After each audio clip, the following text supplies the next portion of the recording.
Hello, everybody, and welcome back to The Pulse.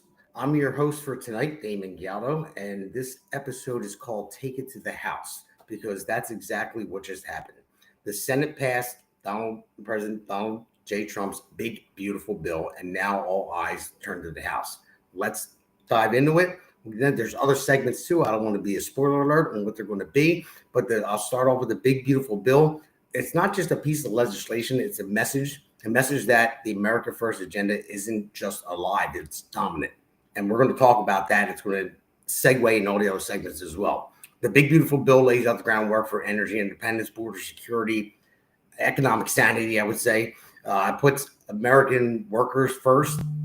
We'll get into that with the no taxes on tips and no taxes on overtime.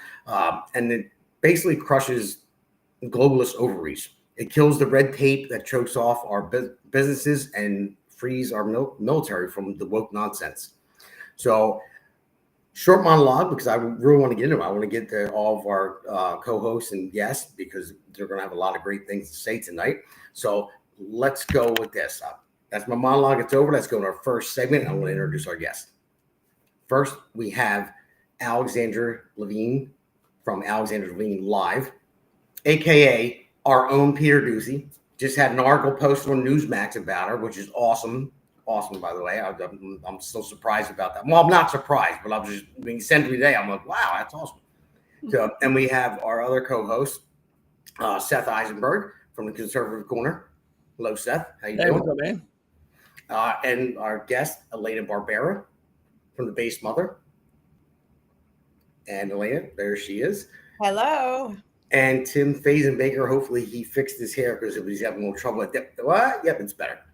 Tim Fazenbaker, the man, the myth, the legend, who is, I'll let him know. I'll let him tell you what he's doing. He's our elected official. I'll just put it that way. So let's get started, guys, man. I just got back from vacation, and all the listeners out there, I needed a break or whatever. It wasn't enough. It never is enough. But just got back from vacation. I couldn't wait to get back on the Pulse. I missed last week's episode, and I'm just happy to be back because this is a lot of fun. The Pulse is awesome. At least I believe it is, and we get a lot of listeners out there. We get people put messages during the show, which are great. And we love to answer those messages when they put them out there. So the big beautiful bill. So it's basically there's a permanent extensions on the 2017 tax cuts. So and no new deductions on tips, on overtime, but it's a massive spending increase for defense, border control, ICE. It does cut Medicaid and SNAP, but it's a $5 trillion boost to our deficit too. Now, I agree with this bill 100%. And I want to ask all of your guys' opinions. I'm just laying it all out there, playing devil's advocate on where it is, and we can explain to the audience why it's good, why it has to be passed, and why it's so important to move forward. So I'll start with you, Tim. So what do you think is best about this big, beautiful bill? And by the way, I love how Trump words things. He's great. He's great at wording things. I'm coming from a libertarian point of view. Generally, I would oppose any bill that's like this. This time around, I feel like Trump has earned the trust from us that I'm just saying, okay, I know there's crap in this bill that I do not like. I'm sure there's plenty of pork in it, but he needs this to get his mission accomplished. And at this point, I'm willing to say, you know what? I'll accept the pork this time. I'll accept all the crap that he's got to get in there just to get his priorities through, just so that we can move in the right direction. And look, I say it like this. I wish every single bill were 3 sentences and it was, do you support this? Yes, no. No other things together. It's not going to happen. I wish it could. I've never seen it happen, but maybe down the road that can happen. So right now, yes, I don't want to have to pay more in taxes if this doesn't go through. I want more funding for ICE to get them out of this country because ultimately we will save money by getting the illegals out of here. And I want more defense to be, not war, but I want to, again, at that strength, peace through strength. so that we don't have to deal with needless wars and needless people dying for these things. So I'm okay with this bill this time. And I'm asking other, hardcore libertarians, people, like Rand Paul or Thomas Massey, in a sense, just this time understand this has to happen. There is bad stuff. Bite your tongue or grab your nose, whatever, and just allow it to go through. Let's fight those other issues afterwards. But this has to happen. I agree. And I'll go to our other guest, Elena. Now, I believe it has to happen. And it does, because it's going to move things forward. And if we stall it, say it stalls in the House and there's an amendment, then it's going to take more time. And the more time we waste on this, it's just going to not push the agenda, America First agenda forward. Now, I agree that there's pork in there, like Tim said. There's stuff, but I don't think there's any bill like this that anyone ever agrees 100%. So we have to push it forward. I think the cuts to Medicaid and SNAP, are pushed out there by Democrats to where they're scaring people. But those cuts, I mean, I'm sure you know about it. It's not really cutting it from people that need it. It's cutting it from people that don't need it and pushing them to go to work to help our economy. What are your thoughts? Yeah, I'm not worried about the SNAP. I like all the things that we like, right? I like the more ICE agents. I like stronger border patrol, bigger defense, cutting SNAP and Medicaid for people who truly don't need it, and illegal aliens, because that's been like in, it's been out, it's been in, it's been out. My understanding is that those cuts are back in. And I fully agree with all of that. The size of the bill, I read this. This was reposted by Thomas Massey because I was trying to understand the opposition. And he said the Senate bill is as big as CARES, American Rescue Plan, bipartisan infrastructure, and the CHIPS Act combined. That's massive, because the pork in there is completely wasteful things like subsidies for wind turbines. Why can't, for just once, why can't we have it all? Why can't we have the good things we want and also not raise the debt ceiling, also not go further into debt, also not waste on nonsense? I am so this infuriates me. If I were voting on this bill in Congress, yes, I would be with you and I would push it forward, because the things I like are extremely important to the longevity and national security of this nation. But it is not beyond criticism. And it is not, and it is worth mentioning that no, even when we get what we want, we still got to take it up the rear as Americans. And I'm sick of it. I'm sick of it. That's how I feel about it. All right. Well, going with that, I'll go to you, Alexandra. Now, just look at Elon Musk. Elon Musk he doesn't want this bill passed, but Elon Musk is, in my mind, an ideologue. But he owns his own business and he can control how it goes. I don't think in his mind that he understands government, that he has employees that work for him and he grows his own business in the way that he chooses to. He can fire whoever he wants and make his business go. But looking at Trump knows that he has to work with people. He has to push things through that he doesn't want to, but he knows in the end he has to be pragmatic and say, okay, we have to move forward, and you have to take the hits to move forward. So what are your thoughts on that? Yeah, I mean, the thing is that Elon Musk is not the president of the United States. President Trump is. And Elon Musk knew before he endorsed President Trump that President Trump was going to cut out the EV mandates, because the majority of the American people cannot afford an electric vehicle. Also, this country cannot make it so that we are full electric. It doesn't work. And Elon Musk knows that. And I think, in my opinion, when he became the founder of Doge, or when he got involved with Doge, he took a hit with Tesla. He took a huge hit. So now he's trying to regroup, get back. Now he's back into being the head of Tesla again. And he's like, how can I get my customers, back to me?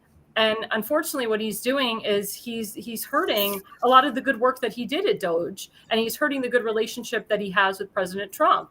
But the thing is that when the bill first came to be, the original bill, before some of the House of Representatives threw their pork into it, the original bill was actually a good bill. It didn't have as much pork as it does now. What happens at the very end, at the tail end, a lot of these House of Representatives, they threw a lot of pork at the very end. And then when they got to the Senate, of course, added some extra pork. Who's also to blame is the Democrat a Senate parliamentarian.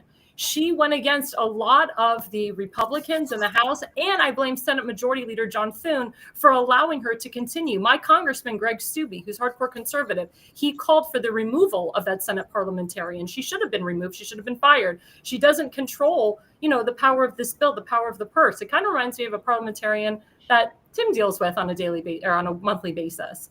So it's all these people that, act like they have a voice and act like they know the law, and they don't know the law. That's why they flunk out of law school and they have to go to a different law school. But anyway, the point is that this bill as it is, it's good. The issue that we have some 10 congressmen that are pushing back on signing it is because they want to cut back on the spending. Congressman Andy Harris, who we all know, he's the head of the House Freedom Caucus.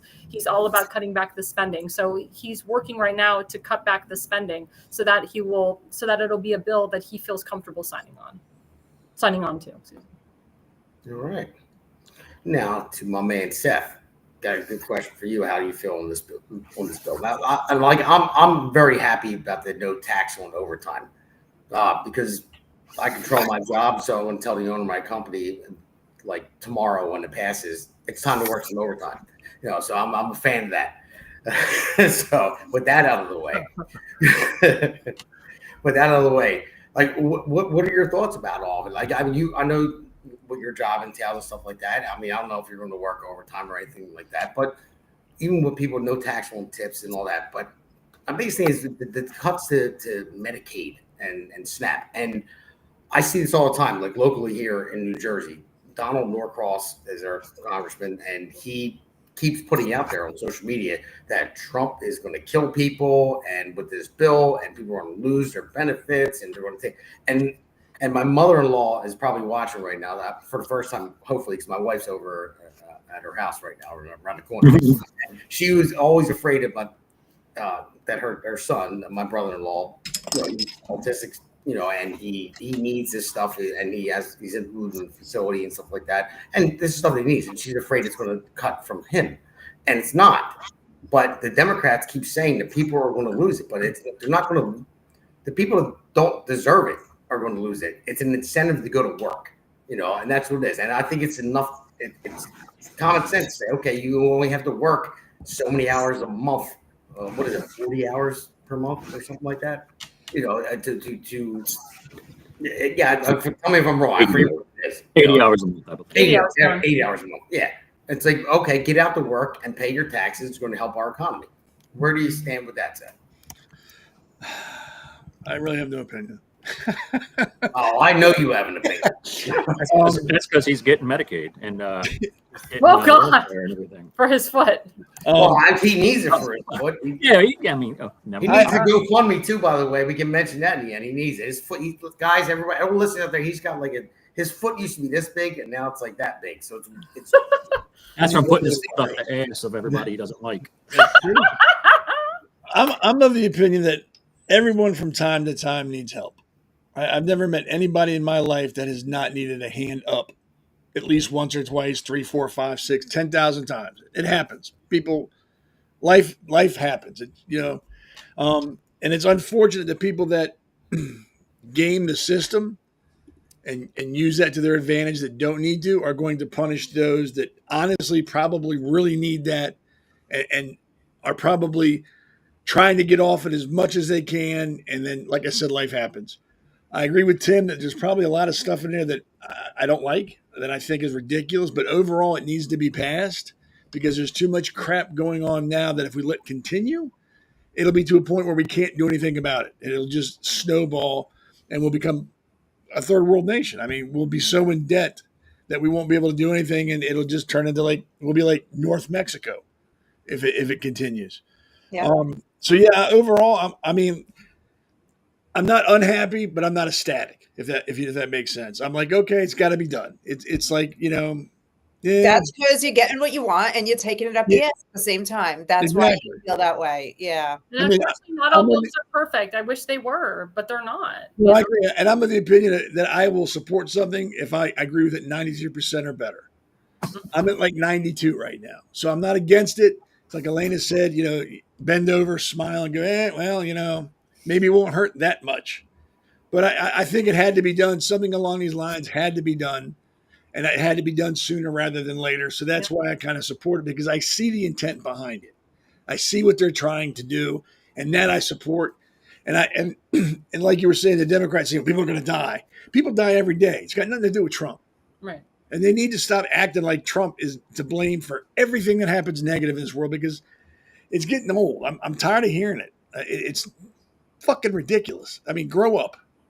I'd like to say that, like, the left has always had this mission. They knew what the goalpost was. It's basically socialism, communism. So every time they had a bill that was happening, they always looked at it like, well, it's one step forward, but it's going forward. This time around, I'm looking at it like, you know what? Us conservatives, Republicans, this now changes the game. It's not just stopping what they were doing. Now we know what the goalpost is, and we're moving one step forward. There is junk in there, but we're moving a step forward to getting back to real freedom and independence in this country, and capitalism, and not this liberalism, socialism stuff that the left pushes. And that's why I can get behind it, because I like that. I can see the intent. I can see what they were trying to do, and I can get behind that. Yeah, I do remember when, the Trump's tax cuts were first passed. It did help a lot of people. It helped small businesses. It helped the working class. Tim, our friend Stephen Moore, actually, this is his expansion of his tax cut plan with Larry Kudlow. They both worked on it together. So this is an expansion of what our friend Stephen Moore has done. So, they're trying to work with, what they can to help, we the people, the farmers really love it too. This is really going to help our farmers as well. So I agree with Tim. I agree with everybody here. Let the process, let it go, let it lay how it's going to be. And we'll see, what happens, 2, 3, 4, 5 years from now. Yeah. I know we're going to wrap up this first segment. We got about probably 2 minutes left in it, but I'll leave you with this. I mean, the only thing is everything that goes along with, there's timing, there's pressure, it needs to go forward. And Elena, to or 4th of July, if it can happen. Oh, yeah. Sure. But to your point, I agree. If they were to say they were going to cut entitlement programs so it didn't increase the debt ceiling and we didn't fall further in debt, I'm all on board with that, but it's not going to happen. Because the majority of Americans, they like their entitlements. And, it's going to be a very hard thing to get rid of. You can't just take it away from them, because the majority of people want them. They don't want them to go away, whether they deserve them or they don't. I don't know where we're going to fall with this. And when is enough to raise the debt ceiling and go fall further in debt? Because we are the most powerful country in the world, and we basically control the global market for everything, whatever the United States does. But what happens if we fall into so much debt and we fail over this? And just real quick, with the next minute left, anybody wants to jump on that? Because I don't have the answer to it. It's very complicated. It's just where do you go? How do you satisfy everybody? It's the same thing. You can't. So at what point do you just say, all right, like Seth said, 92%? Seth, I say 51% for me. So I go with numbers. Okay, so at least if 51% agree, then I got to go with that. I think it's bananas that we're in this situation. But you know what? I've asked that question before. What if we didn't pay China the money that we owe them? What would happen? There's different debates on that, but ultimately, I think we can afford more at this point to raise that debt ceiling, and then begin to start paying off debt. But if we don't pay it, it's going to happen. I don't know. We always say that, though. That's the thing. We always say that. I mean, if we ran our homes like this, we'd all be homeless. You are correct. So maybe we just invade another country and take all their wealth. Oh, we've done that before. Well, sometimes that's how the world works. It's politically incorrect these days. Yeah. So, and not something I want. Well, I mean, there was always that war. Everyone knows that war makes money if you win it anyway. But it's not. Morally, it's not right. But sometimes you have to do things you have to do. And again, like I said, I don't have all the answers to it. I know it's part of life. Life sucks here and there. But I just want to put the questions out there, because I wanted to know everyone's opinion, all the listeners out there. Like, what are your thoughts on it? The listeners for the next episode, and you guys can comment on it. I just want to know what your thoughts are on it, because that's why we're here. We don't know everything. We're just going to deliver you the news and the truth and facts as much as we can. And don't believe everything that we say, because you can look it up yourself. But we will deliver the facts. So with that, we'll take a quick break and go to the next segment. America's Pulse Network. The mainstream media is bought and paid for. The truth is twisted to fit their agenda. But America is waking up, because podcasts are the future for trusted media. Welcome to the America's Pulse Network. It is a network built by patriots that upholds the Constitution. The America's Pulse Network stands for God, truth, and the America First movement. There is no corporate propaganda, no government spin, just real news, real talk, and real voices fighting for faith, freedom, and the future of this great nation with common sense. Here are some of America's Pulse Network podcasts. Alexandra Levine Live, hosted by Alexandra Levine. Jersey Shore Podcast, hosted by Damon Galdo. The Conservative Corner, hosted by Seth Eisenberg. APN's The Pulse, hosted by Alexandra, Damon, and Seth.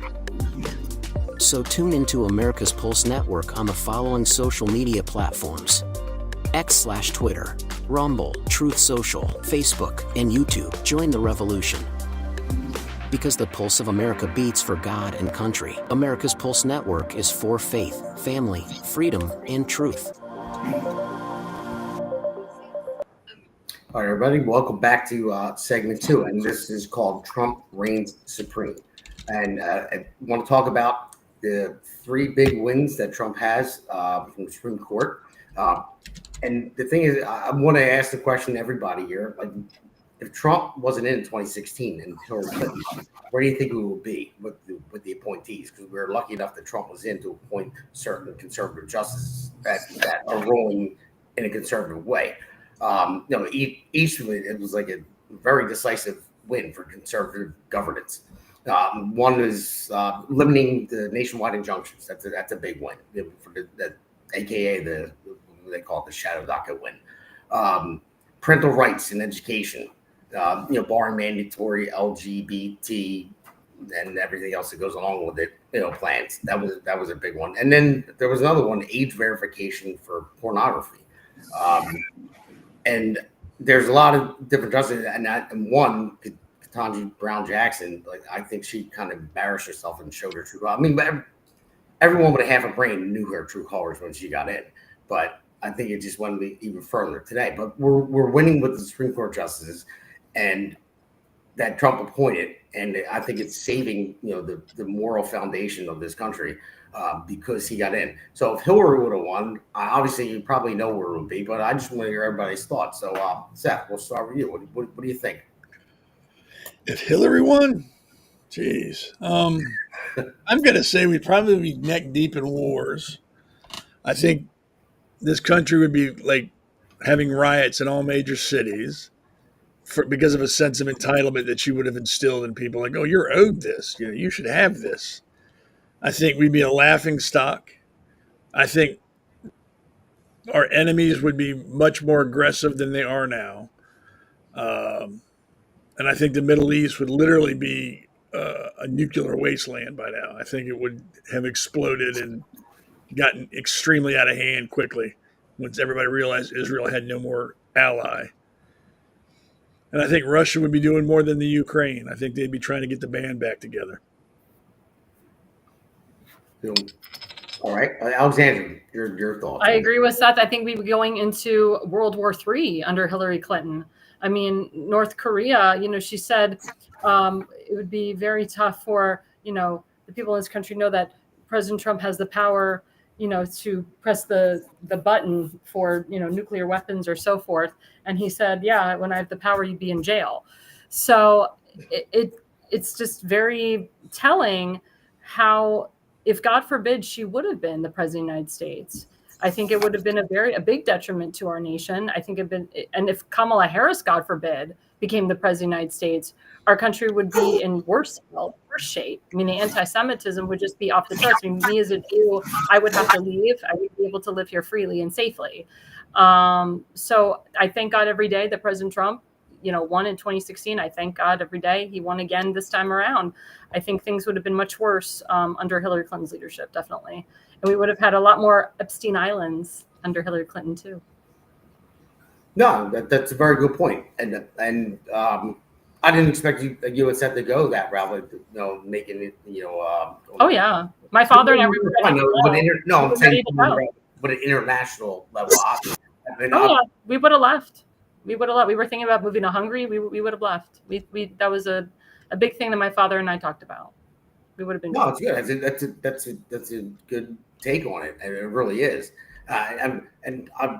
Tim, your thoughts as well. Me personally, I was looking at more on a moral level, and what would be better for our moral standards, like say our Judeo-Christian values. What is actually right? We wouldn't have had Judeo-Christian values. Left wing, Supreme Court justices and the Democrat, left liberals had their way, then I'm in my mind. I have two young children. I know you have children too, but it wouldn't be great for them because I don't know where we would be if they didn't pass. They didn't pass this, and they didn't rule on this in the way they did. What do you think, Tim? I think the country would have been over for sure. I kept seeing that coming, and I was completely shocked when Trump won. I mean, although I actually did predict that he would win, Hillary. Everyone believes, not everyone, but a lot of people believe she's evil. And I could have seen just her stacking the deck. There would have been more wars. It would have been a more America that we don't like. So one tie into Hillary with Maryland, which would have happened is, and you were talking about porn, is Bill Clinton had visited the Gentleman's Gold Club in Maryland, which is owned and was one of our Republican candidates who ran for office, Kimberly Klacik, was a stripper there. Her name was September. And she hung out with State Senator, Johnny Snowing, who was also a Republican, hung out with Bill Clinton, and there's pictures of them there. So it's more of those uniparty type people that would have been together doing this evil, nasty stuff, whatever. And, it would have been funny to see Bill Clinton as the first man or first lady, whatever he would have been called. Mm. But ultimately, the fact that she's not in office, never was, is a godsend because it really would have put the country over the point where we never would have came back. And this, I had thought about, do I want to leave the country when I get older and stuff like that, because I didn't want to live in that America that I saw coming. And thankfully it stopped. There's no, Ruth Buzzy Ginsburg's in there that she would have put in there. That would have just kept destroying the country legally as well. So, I thank God every day that didn't happen. Plus, it was fun to see her lose, and fun to think that Bill Clinton has to sit there at night and in the bed next to her going, "Please, God, don't kill me." I don't even think they sleep in the same bed, and she likes women anyway. Her and Huma Abedin. We had some fun. Yeah, it was fun to watch her lose because when I saw all the liberals out there, like all the cries people do on the ground when Trump won, it was I still have those memes saved on my phone and my laptop. I go and visit them once in a while just to make myself laugh because. That crazy woman, or I don't know what she was. She was like, no! Oh yeah, that face that's out there. I know what you're talking about. Mm-hmm. But no, so to you, Elena, I just want to go to you. So basically. Thomas Brown Jackson, for me, when she was selected and she was appointed to the Supreme Court, I'm like, this is crazy. How could somebody like her say, I don't know what a woman is when she is a woman? And I was like, where are we going in this world? Like that we have a Supreme Court justice that can't actually say what a woman is. But for me, the great thing, like when Barrett went after her, and she really did go after her, and she portrayed her as like she's hypocritical, and she was championing unlimited judicial power and decrying executive overreach, and so she just put her out there. And I personally never really remember seeing one justice going after another, and I thought it was great that she just slammed her. As Jackson said, like. It's the rule of kings, existential threat. It's seen as I just like the fact that she was put down and someone had the balls just say it and not care how people thought about it. You know what I mean? Because it was right. It was just saying what's right. I mean, that's what I loved about it. Like it was simple, easy, right, She came out and said it. Well, she didn't just say that she was hypocritical. She basically implied that she was a half-wit and she had no place on the bench. And that was the best part of it. I was being soft. Yeah. So what scares me about her is, first of all, the left will accuse the right of politicizing the Supreme Court, and because they're originalists for the most part, and they believe in the original meaning of the Constitution as it was, as it was intended at the time it was written, and that's how they try to interpret it today. So that supposedly is politicizing. When meantime, you can read the decisions of some of these things that just came out recently, and they are ultra politicized, especially Jackson Brown, who clearly, I agree that she doesn't seem to have a really good grasp on the Constitution. Her, Sotomayor, Elena Kagan, they were very politicized. If, for example, in their decision on the Skermetti decision, where it was about can states ban gender-affirming care for children, their arguments were not really solid. Back from when, the hearings right down to decision time. And it scares me about Jackson that I can keep up with her intellectually. I want my justices so smart that when I'm around them, my only role is serving the coffee. And that's the best I can do in that role. That's how smart I want these people. And when that woman is Sotomayor, Brown, and Kagan speak, I'm like, I could do this. Why don't they just toss me in there and see how it goes?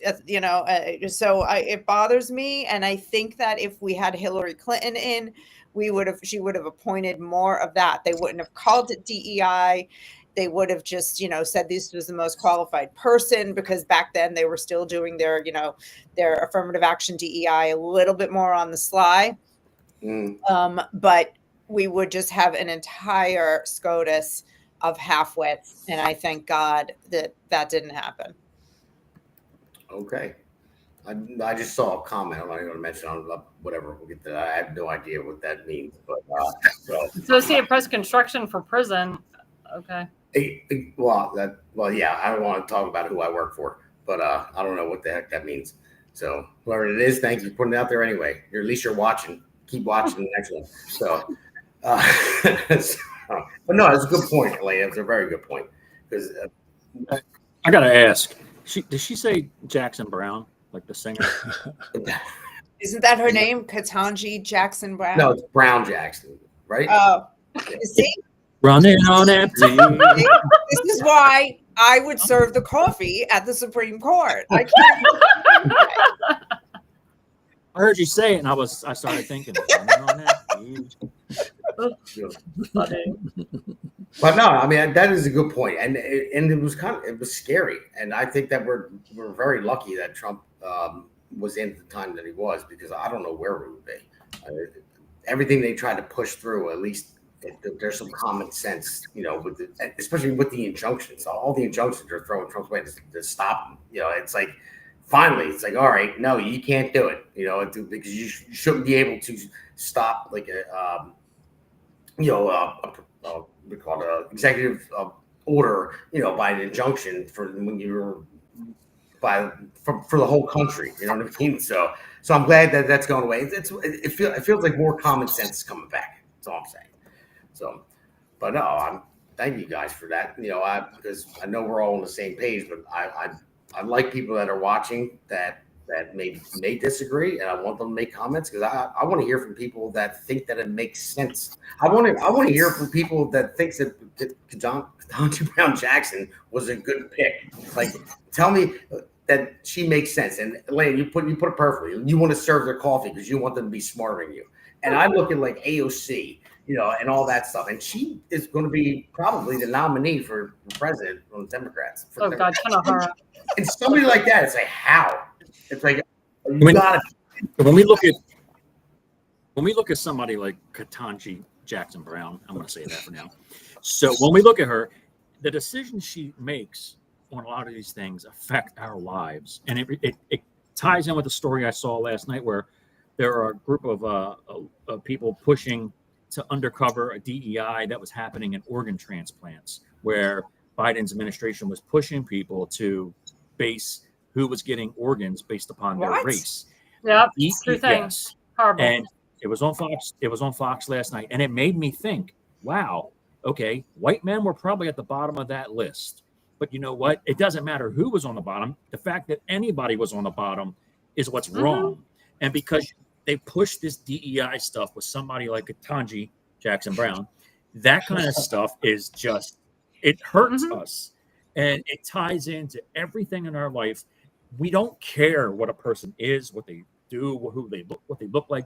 We just want the best person and the most fair person to get what is due to Well, them. there's actually reports saying that Ketanji's not even legit because, as we know, Joe Biden wasn't like, the president, so to speak. He really wasn't. And President Trump, is investigating the auto pen. So, it's like, who was the guy controlling, or who was the person, I should say, controlling her nomination? And is she even a legitimate Supreme Court justice? I know President Trump and Pam Bondi and Kash Patel and John Radcliffe are trying to get to the bottom of that. Very important. Something I hope, can be reversed.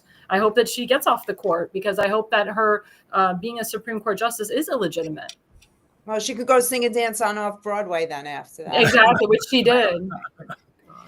So wait, can I just take a minute here? Because this organ thing, are you telling, were they actually doing it, or were they exploring how to do it? And so the records do show that they were exploring it.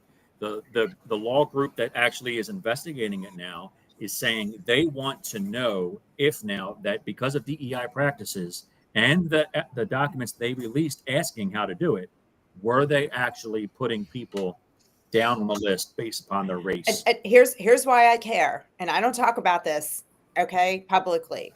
Last year in April, I donated a kidney to a white male who was a 30-year veteran in this country who he was on dialysis, could not get a kidney. And this was at Walter Reed. This was in the hub of, if they were going to play their little game, they would have played it there. And I just can't help but to wonder if that particular policy had an effect on our lives. Thank you for doing that. Yeah, of course. Thank you.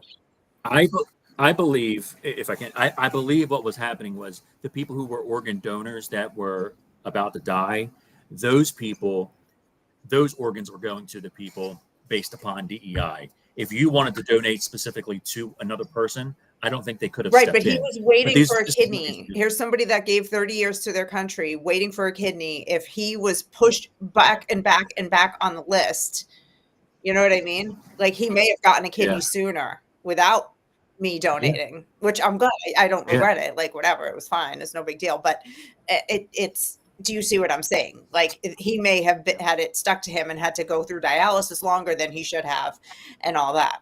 Well, that happened to a mutual friend of Tim and ours, our friend Kim Stansberry. That happened. Her husband was on dialysis. He had, issues with his kidney. He was on a kidney transplant list. He had been waiting 7 to 8 years to get a kidney. So when Tim sent this article to our friend Kim, she was hysterical because her husband would be alive today. And he was a white man who served our nation. He was in Vietnam. He died of Agent Orange. He died of kidney failure. He died of bladder failure. And it was horrible. He should be alive today. And I believe because he's a white male, he was neglected from getting a kidney. I do believe that. You're probably right. And because we got to move on to the next segment, I just want to say that was actually Mike from Underwood Engineering that he just said who it was. So, Mike, make sure you're there tomorrow. I don't know if you're coming in, but make sure you get our asphalt tested right. But thanks for joining. That's your work, boss, Colin. No, I met him today for the first time. Good guy. And he was like, "You have a podcast?" I said, "Yeah." I said, "Multiple people have podcasts that I'm on with." And I told him all about it. And he's like, "Yeah, I'm going to check it out." So thank you, Mike. Appreciate it. Thanks, Mike. And then somebody just said, DEI was never fair. If DEI was fair, there will be at least one Jew in every business. What? I know we got to end the segment, but I thought there was a Jew in every business. There is. You just don't know. That's true. That's true. Only the successful ones. That's why Tim hired me, because he's like, I need a Jew in my business. Yeah. Are they the CFO? Everybody needs a little Jew in them. That's true. There's a Jew in everybody. A Jew in everyone. All right, with that, let's take a quick break and we'll go to the next segment. Welcome to America's Pulse Network. This is APN's very own White House correspondent, Alexandra Levine. This is so amazing and miraculous. We've never had a president in the history of our nation doing this. And we hope to God that he continues doing this forever and ever. Thank you. God bless you, everybody. And God bless President Trump. And God bless you. Hello, everyone. This is Alexandra Levine with the America's Pulse Network. I am the White House correspondent right here in the heart of D.C. as President Trump is celebrating 250 years of America and the military. Subscribe and follow America's Pulse Network on the above social medias.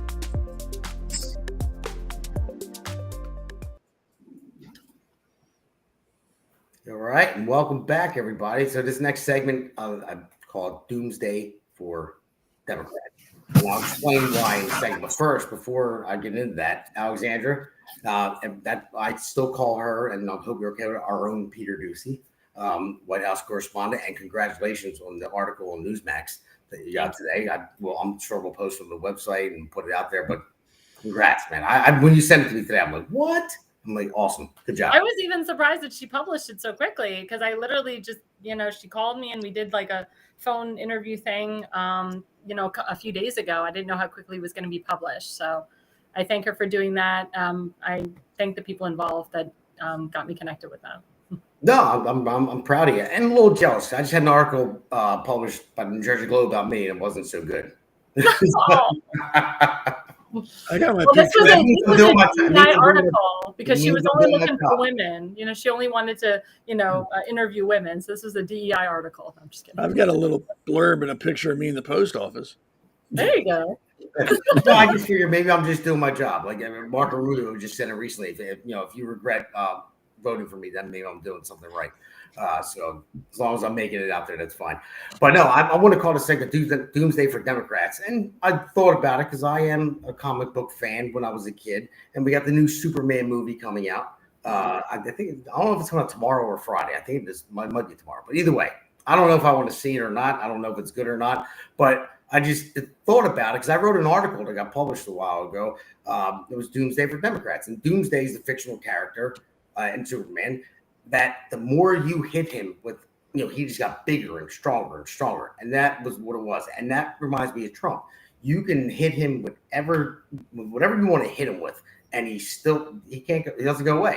I mean, they put him in jail. They tried to put him in jail, tried to kill him twice, and he just keeps coming. The mug shot, they thought, oh, this is going to ruin Donald Trump, and it became iconic, and then the Democrats, they try to go off of Trump. Now they're all trying to get arrested. It's like, and so it's kind of comical. So that's why I wanted to call it Doomsday for Democrats, because like I said before, like Trump is like a mud monster, and I'm not saying anything bad about that. I'm just saying that you can throw mud at him and it's going to stick and he's just going to get bigger. So you're not going to hurt him by doing it. He's a mud monster. He's going to keep coming.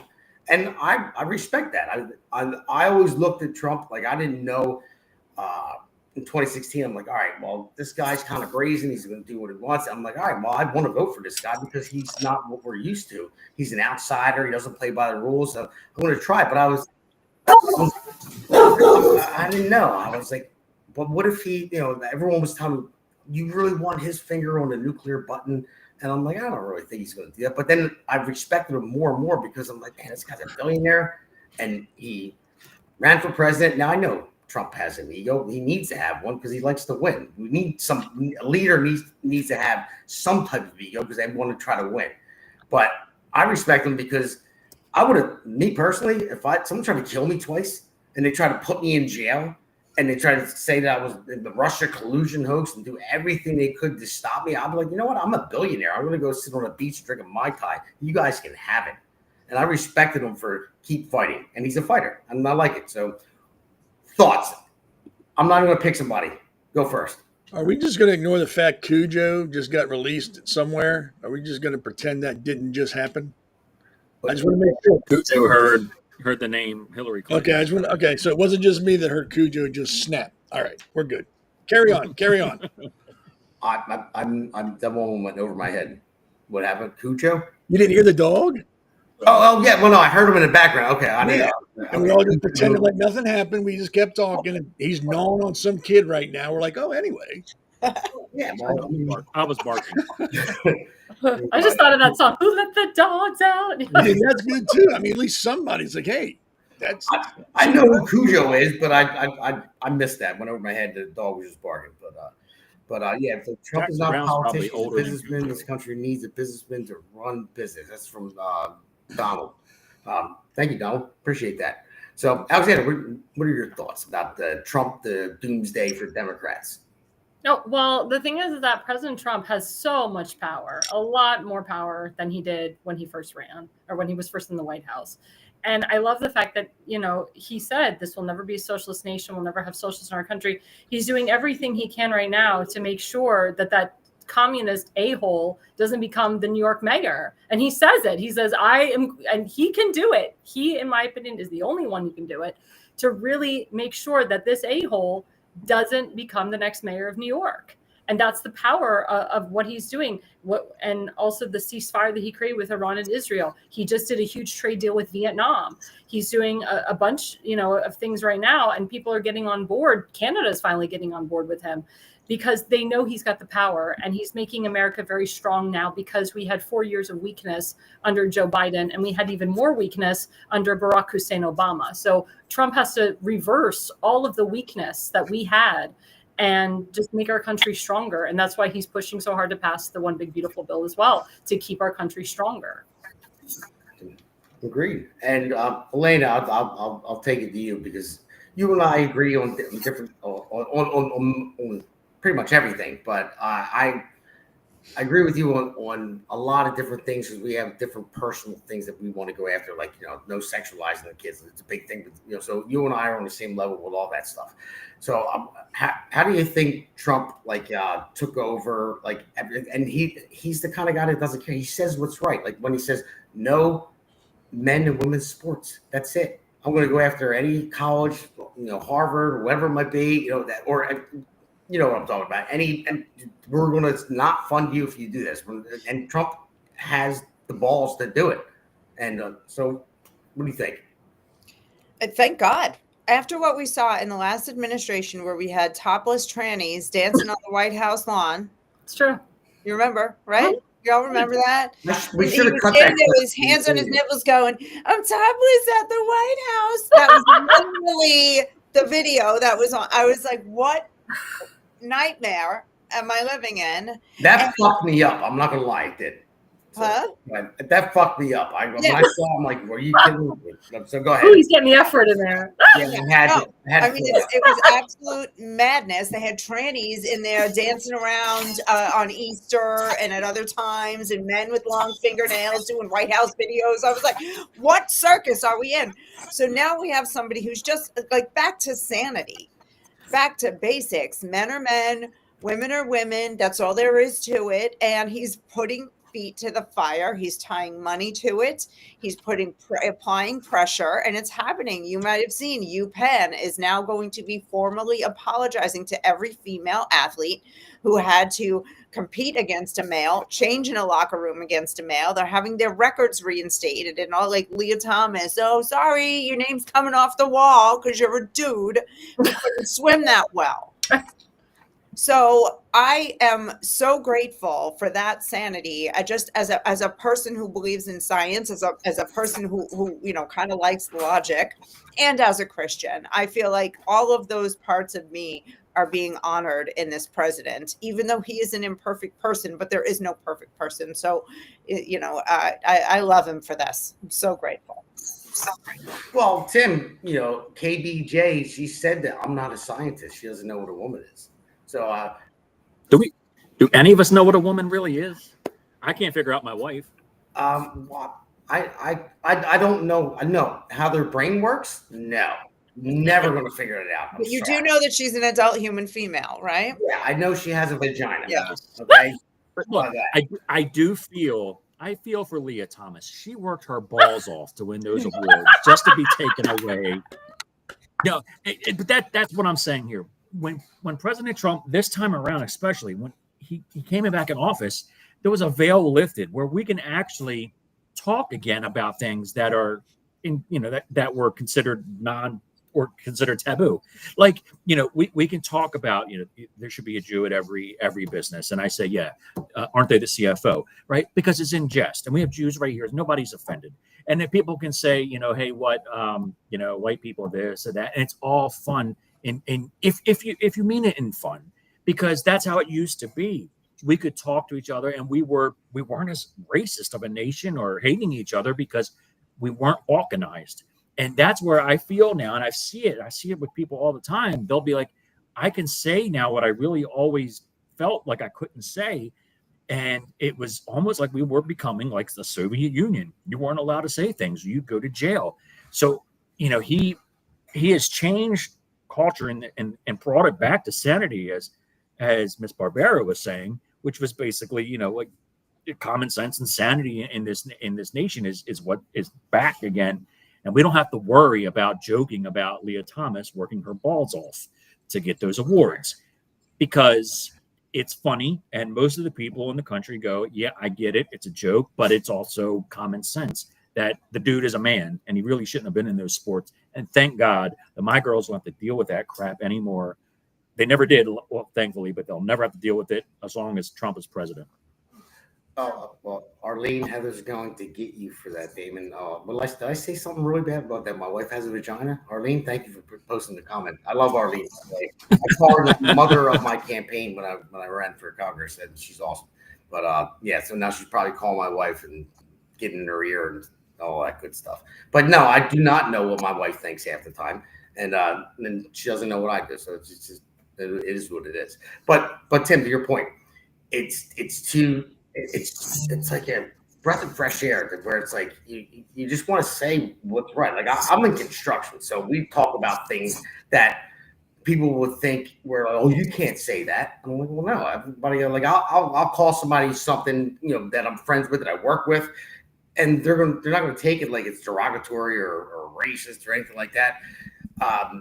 It reminds me of the movie with what's called Gran Torino.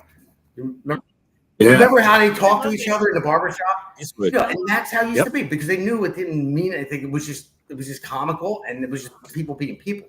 But when everyone got so sensitive, like you can't do this, you can't say that, and you were canceled for mentioning something, it's like, no, I didn't mean that. It's like, why are you going to try to cancel me or hurt me because I said something that may have offended you?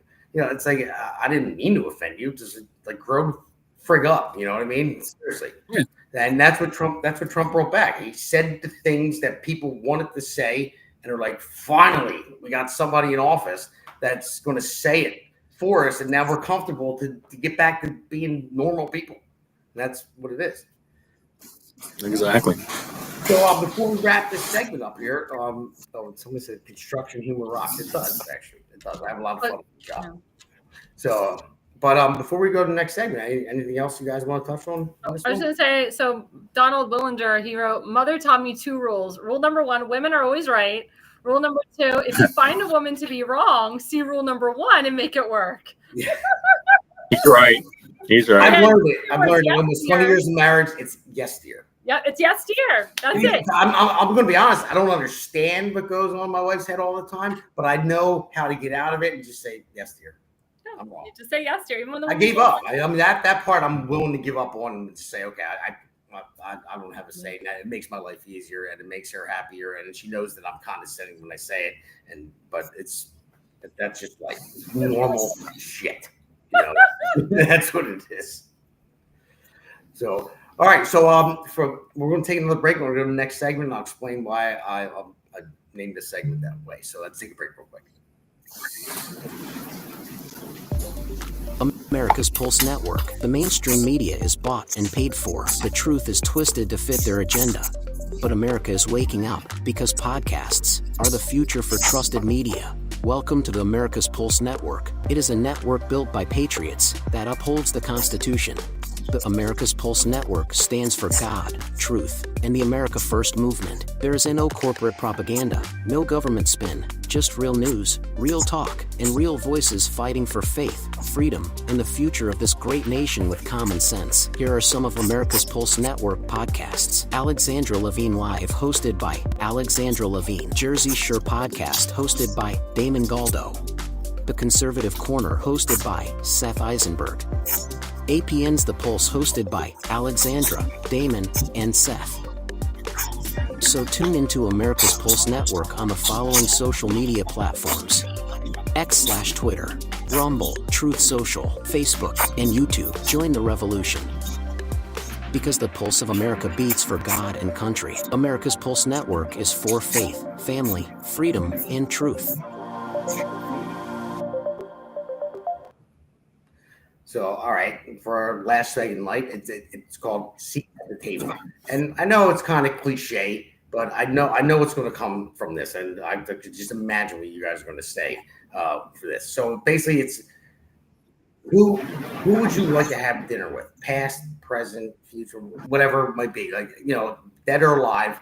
I used to tell, like I was saying earlier, I'm a football fan, even though I'm a diehard Eagles fan. Brett Favre was one of my favorites. And I'm like, I would love to sit down and have dinner with Brett Favre. And I'm from Philly, Rocky statue, watch all the Rocky movies. I've watched them a million times over. I'm like, I would love to sit down and have dinner with Sylvester Stallone. And I was like, what do you have, a man crush on? I'm like, yeah, I do. So what? So I want to ask everybody, like, who would you like to have dinner with? And I'm curious to see how everyone reacts to who they pick. So, Tim? It's a good question. I mean, there's so many people, but Jeffrey Dahmer would be a good one. Oh my God. Because I want to know, like I can eat this tomato right here, right? And I know what it tastes like, and I can understand why somebody would want it, but why would you want to eat human meat? That's just weird. So yeah, I would want to understand, and the psychologist in me would be like, I really want to understand what was going on through the dude's head. Maybe I probably would never understand it, but that would be interesting. And maybe I'd take a bite of it. So you just want to ask him, well, I mean, or you could just eat it for yourself and find out. You could do that too. So it's better to do it with somebody else. All right, there you go. That's what I've been told. All right, I don't even know who to go to next, so I'm not going to choose. Somebody just speak up. Because I was going to pick one or the other, and I'm like, you know what? I don't know where it's going to go. Let's have that.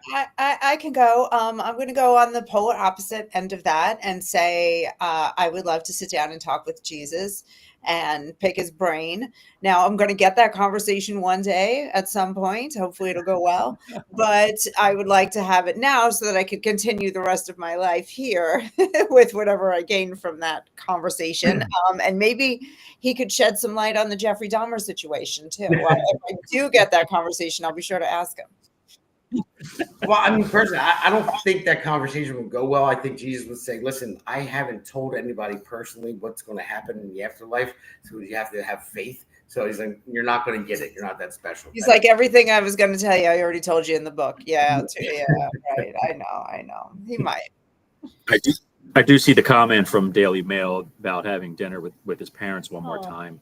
I luckily have both my parents, but yeah, I totally understand that. And that probably would have been my answer if I actually were taking my father is my second choice next to Jesus. Yes, for sure. Yeah. Absolutely. And yeah, I was going down this road to have some comedy, but thanks for putting it out there, Daily Mail. But yes, if that was the case for me, I know my wife, if she's listening right now, she would love to have dinner with her father. He passed over a year ago, almost 2 years ago now. And that would be her number one thing.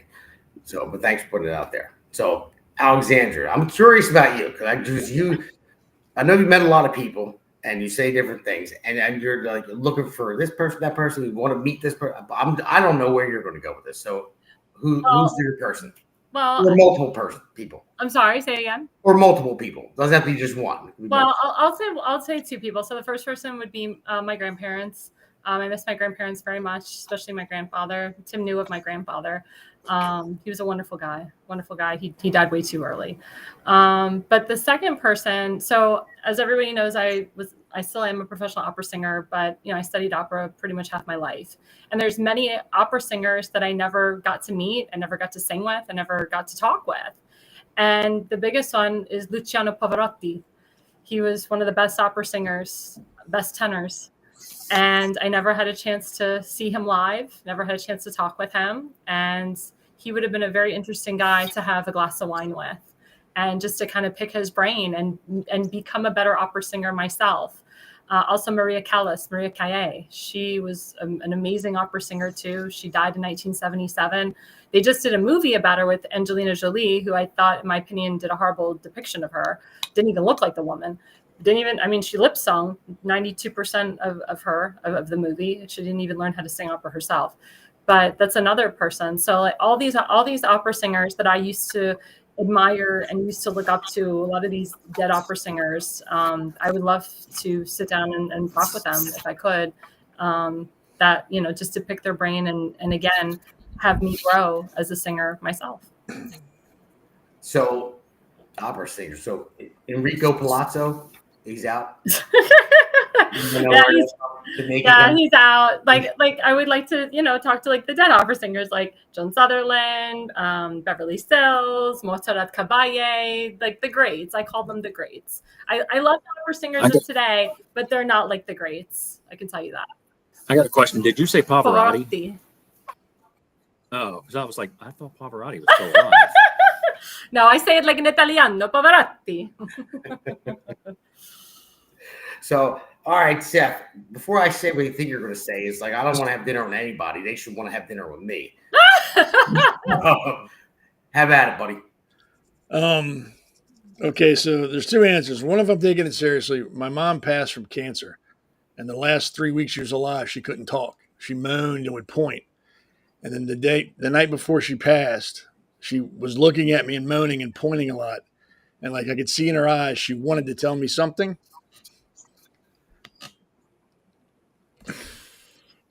But she couldn't get it out of her. I've always wanted to know what she wanted to say.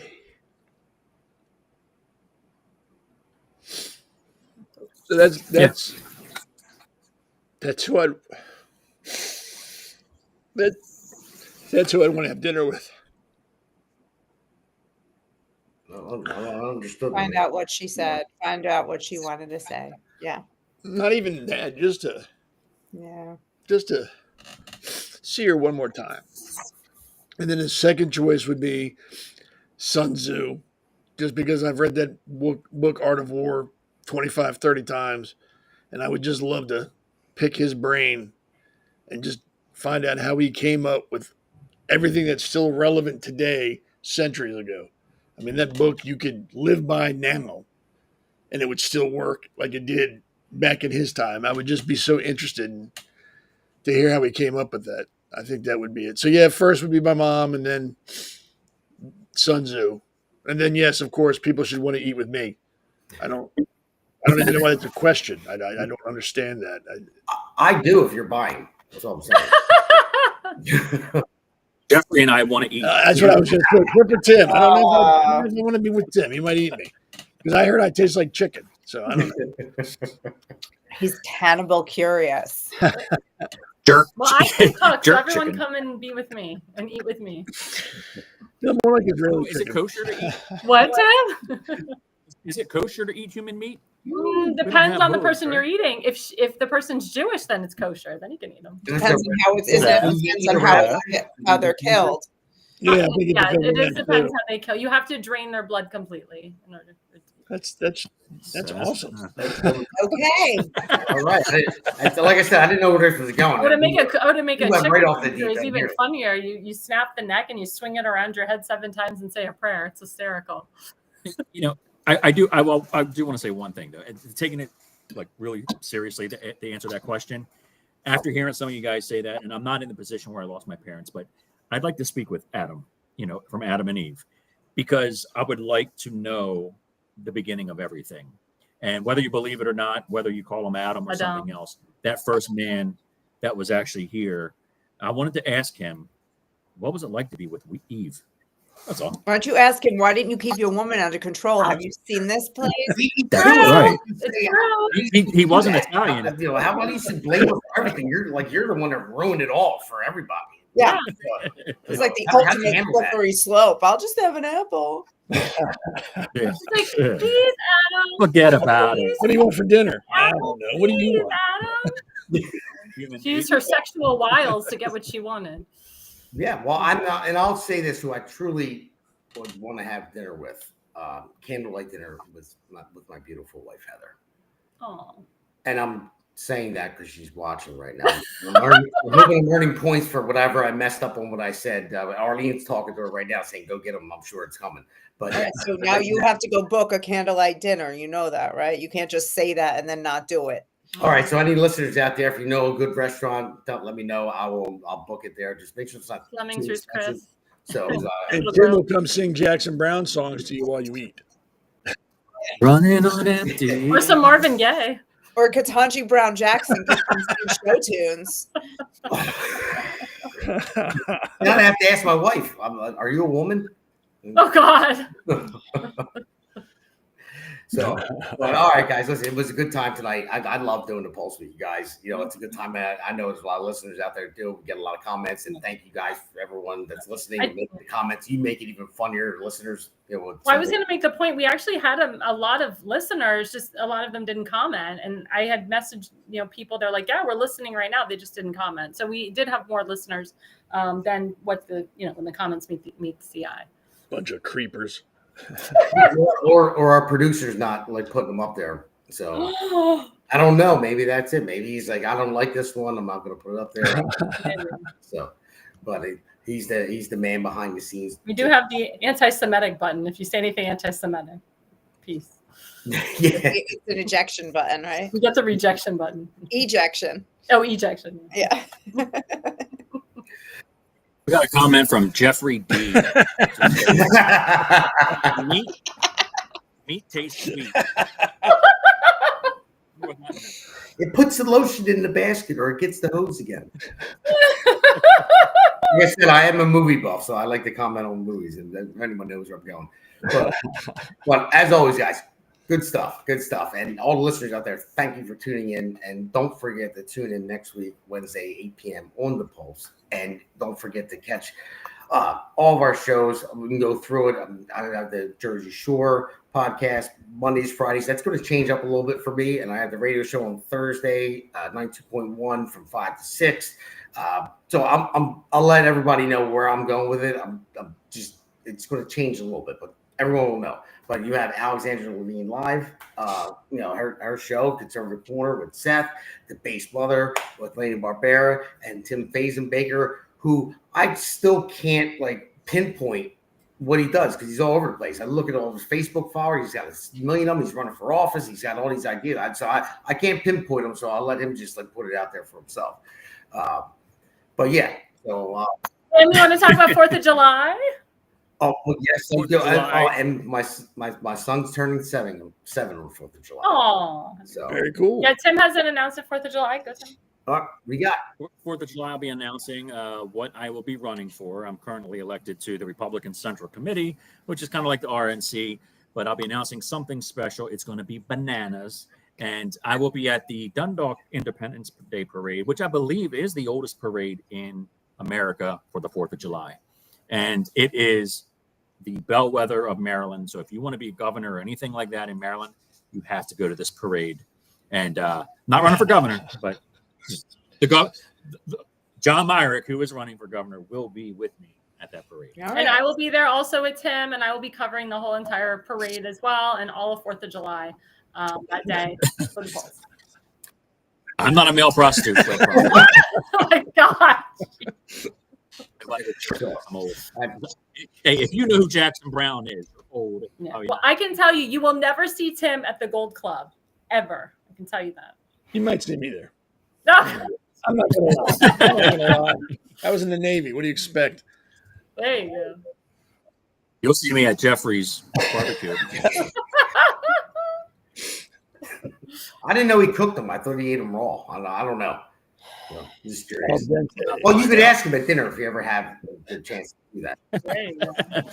But again, everybody, thank you very much. It was a great time tonight, guys. And I'll make sure we, just come back next Wednesday, 8 p.m. Pulse, awesome show. We're going to keep delivering the truth to everybody, and we're going to try to have fun doing it. And we appreciate all the listeners making the comments, keeping throwing them out there because we're here for you.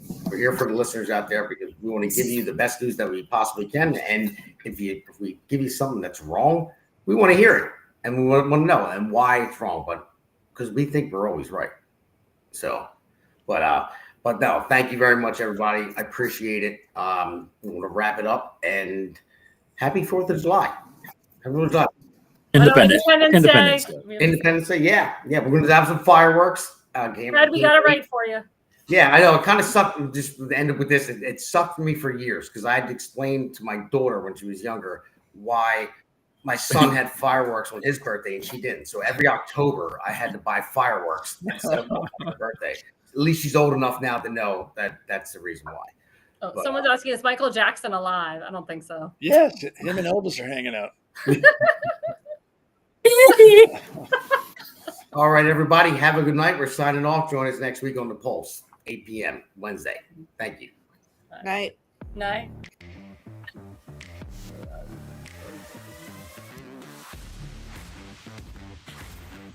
Alexandra Levine Live, hosted by Alexandra Levine. Jersey Shore Podcast, hosted by Damon Galdo. The Conservative Corner, hosted by Seth Eisenberg. Because the pulse of America beats for God and country, America's Pulse Network is for faith, family, freedom, and truth.